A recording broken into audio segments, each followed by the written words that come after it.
Welcome to my channel. My name is Ria and today we are going to talk about the new moon. So new moon is when the sun and the moon conjunct, when they are together. You can see it on the chart right here.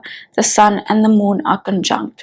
And new moons bring in new energy. It's the seeding point of an energy that we work on for the next lunar month. So that makes a new moon a great day to set intentions, right? To seed that energy so that it can manifest. Now, this new moon is happening in Gemini at 9 degrees. Gemini is the sign of communication. It's the sign of how we think. It's the sign of also writing and the information that we receive and reading, anything to do with communication, social media, marketing. All these are Gemini ruled things. Gemini is also associated with how we place our furniture, right? How we like our room, our immediate surroundings. So these themes of communication, of how we think, of social media, marketing, perhaps the information that's all around, right? The information we read or perhaps something we write, how we like our immediate environment, and even short distance travel. All these themes are highlighted. Now, if you are familiar with your chart, then look for 9 degrees of Gemini. Wherever 9 degrees of Gemini is, that's where this new energy is coming in for you, that particular house. So those areas of your life, right?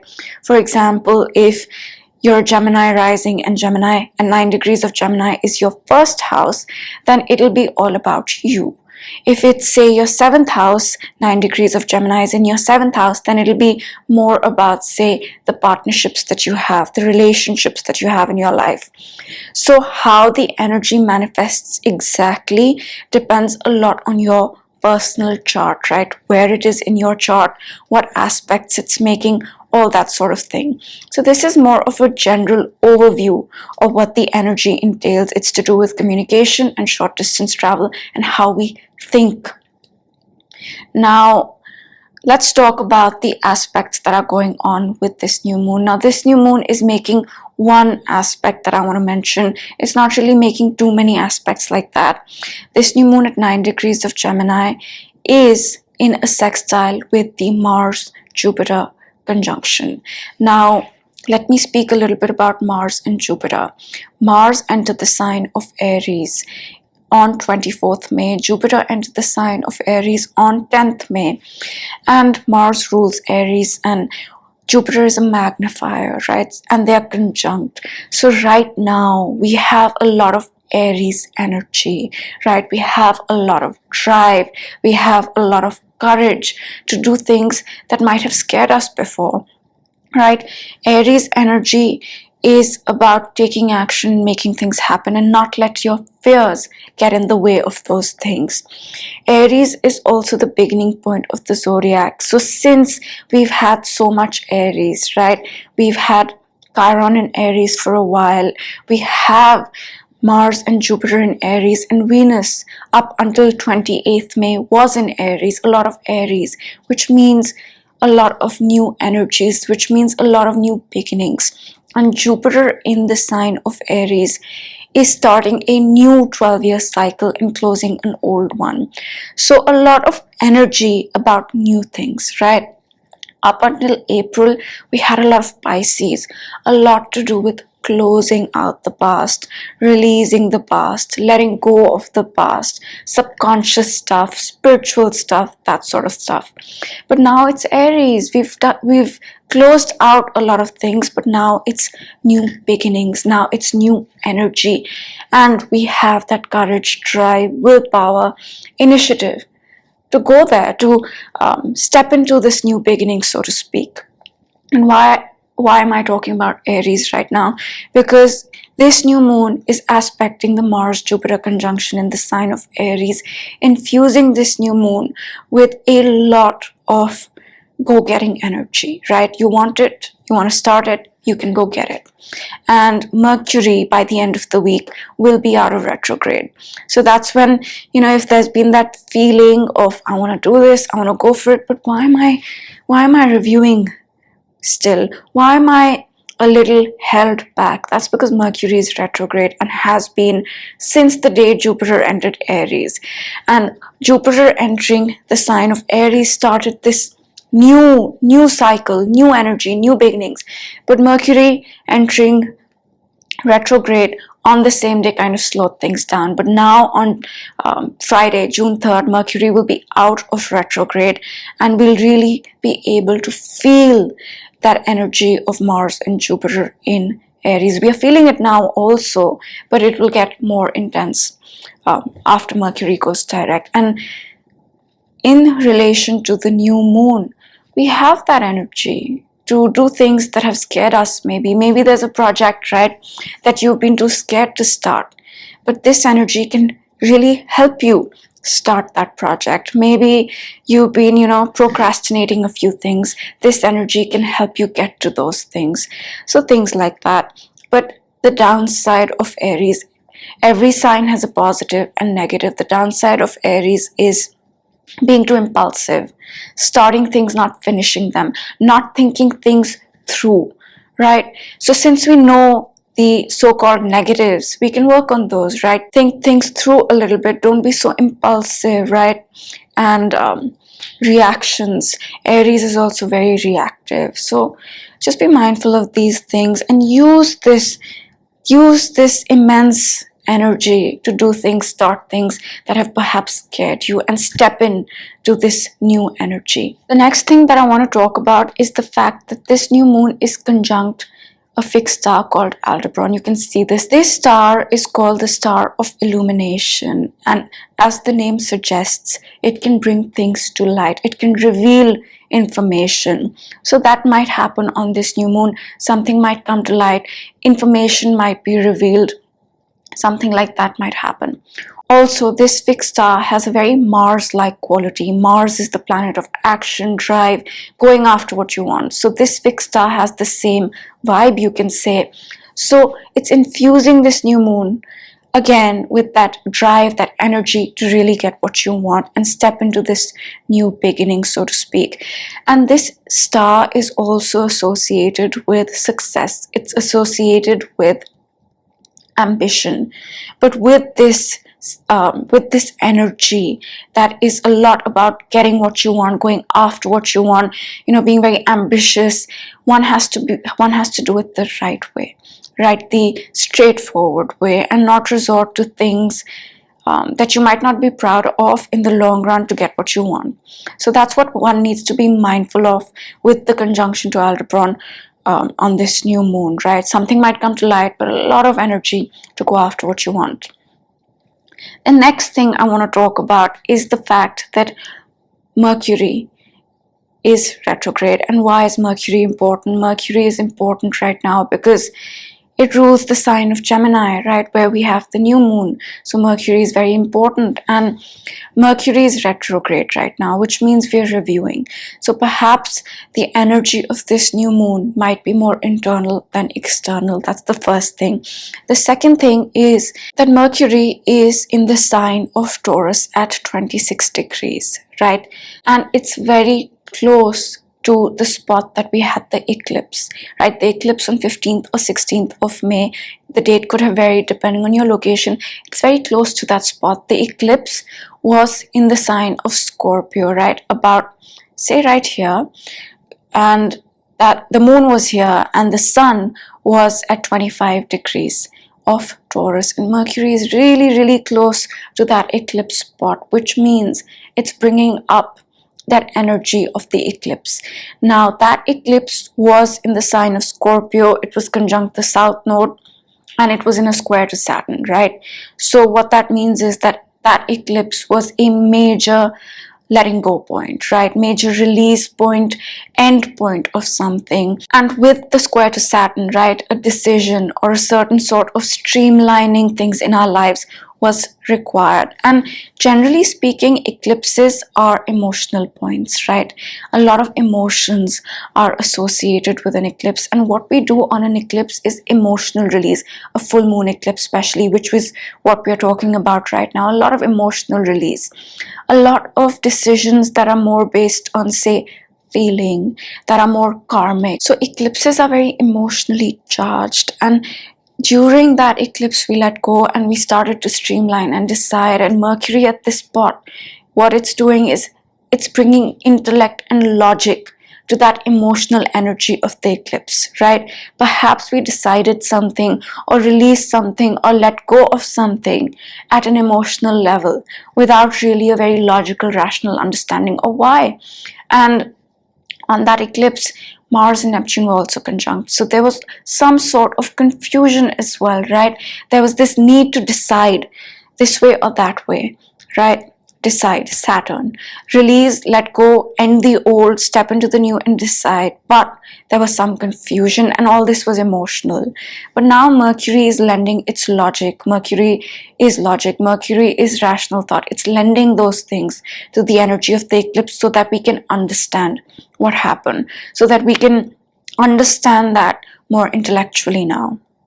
Now, if you look at the chart, Mercury right here is in a square to Saturn as well, right? So that decision is still, I think it started emotionally back then, but now logically we have to catch up, right? I feel this, I did this, I don't want to do this anymore, I let go of this because I feel all these things. But now Mercury is saying, what about logic?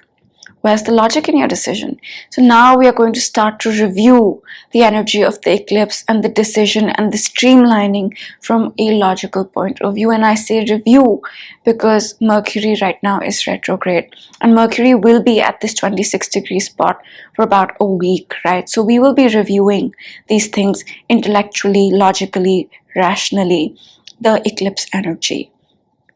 And Mercury here is also conjunct a fixed star, right? You can see Mercury at 2636, and Algol here is at 26 as well. It's conjunct this fixed star. And now Algol is called the demon star, right? It's considered to be the most evil star. And it's associated with losing one's head, right? It's associated with that. Now, those are the negatives, right? And Mercury conjunct Algol doesn't seem like the best thing, but Mercury conjunct Algol can also help us overcome challenges, right? Because Algol is, yes, the demon star. It's considered the most evil star, but Algol is also associated with overcoming things in a way, right? Overcoming challenges, rising up to the occasion, so to speak. So what this could mean is that we might need to rise up to an occasion, we might need to step up, we might need to overcome something that's been blocking us or that's been preventing us from this new energy of Aries. So that's something that could happen as well. And Mercury is our mind, right? It's our mind, it's our mental processes, the logical ones.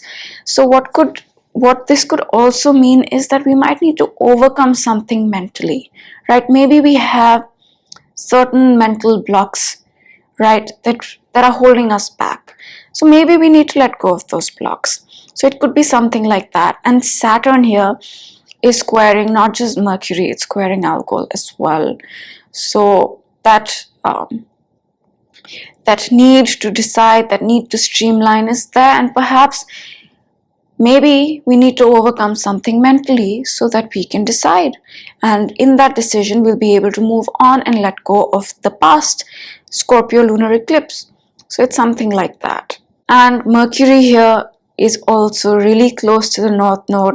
Uranus is right there as well, right? The North Node is at the midpoint of Mercury and Uranus. And what this means is that we can receive a lot of downloads, right? We can receive a lot of insights, and perhaps these insights and downloads help us overcome that mental block, so to speak, or overcome something that is holding us back, right? Algol generally is not considered a very positive star, but focusing on the positive of that energy, I think, is a good way to handle this, by saying that, okay, you know what, there might be challenges, but I'm willing to overcome those challenges. And Mercury in the sign of Taurus is still highlighting the Taurian themes, right? The Taurian themes of resources, the raw materials, the food. It's highlighting themes of security and stability. All these are Taurian themes, and the past month they have been really strongly highlighted because we have the eclipses there. So Taurus is still highlighted with this new moon. And if you look at the chart, right, we have so much Taurus.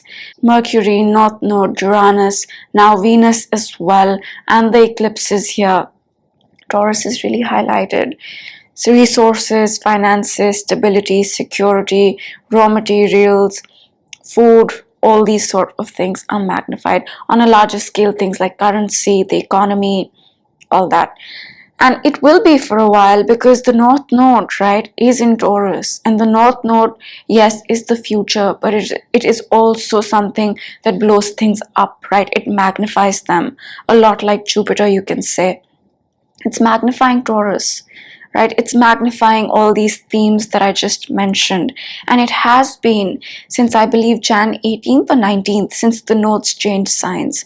And the nodes will change signs again after 18 months from Jan of this year. So till then, these Taurian themes will be highlighted, but right now they're more highlighted, right? Because we have the faster moving planets here. Venus is there, Mercury is retrograding here, and the eclipses just happened. So right now it's very strong. And the ruler of this new moon is also in Taurus. So those themes of Taurus are still highlighted with this new moon. And to sum it up, I would say that general themes of communication, short distance travel are highlighted, right? Aldebaran, the star of illumination and success and ambition, is conjunct this new moon. Maybe something coming to light, maybe something being revealed, right? It's also giving us the drive and the ambition to move forward. And so is the sextile to the Mars-Jupiter conjunction of this new moon. We are still reviewing what was released on the eclipse, what was let go of, what was transformed, and we might need to overcome roadblocks, overcome mental struggles to get there, because Mercury, the ruler of Gemini, where we have this new moon, is conjunct Algol, right? Insights and downloads are possible as well. And before we move on, I just want to say that whatever we are reviewing or overcoming is probably not new. We've seen that in the past, and we've seen that because this is picking up on the lunar eclipse. So we've seen that in that sense, and we've also seen it because Mercury has been over this spot before, right, in its direct motion. So perhaps something connected, something that came up before is now coming up again in a certain way. Also, the decision process, the streamlining process, the process of defining things with the perspective of the long run, square to Saturn, continues, right? It continues to get more aligned with what the universe has planned for us. And that is because Mercury right now is sextiling Neptune. The lunar eclipse on May 15th or 16th was in a trine to Neptune, and Neptune is the universe, right? It's the higher realms. It's all about going with the flow. It teaches us to accept, right? To accept the universe, to accept what the universe has in store for us. So this decision process, square to Saturn, streamlining process, is so that we can align more with Neptune, what the universe has in store for us, right? And for that, we must change and transform and let go of things, because Mercury right now is also in a trine with Pluto. The lunar eclipse was in a sextile with Pluto. So Pluto is about transformation, letting go. But the fact that the eclipse happened in Scorpio is just really emphasizing that theme of letting go.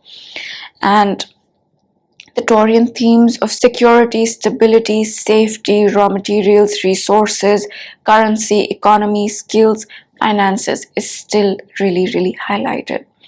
So that was the new moon in a nutshell, and a lot of energy to step into this new energy, right? New energy of Aries. A lot of drive to do that. Be mindful of being impulsive. Be mindful of not doing things the right way, because that's important, right? With Aldebaran there, we must do things the right way. And that's the new moon in a nutshell. So I hope you enjoyed this video, and I will see you next time. Have a great day.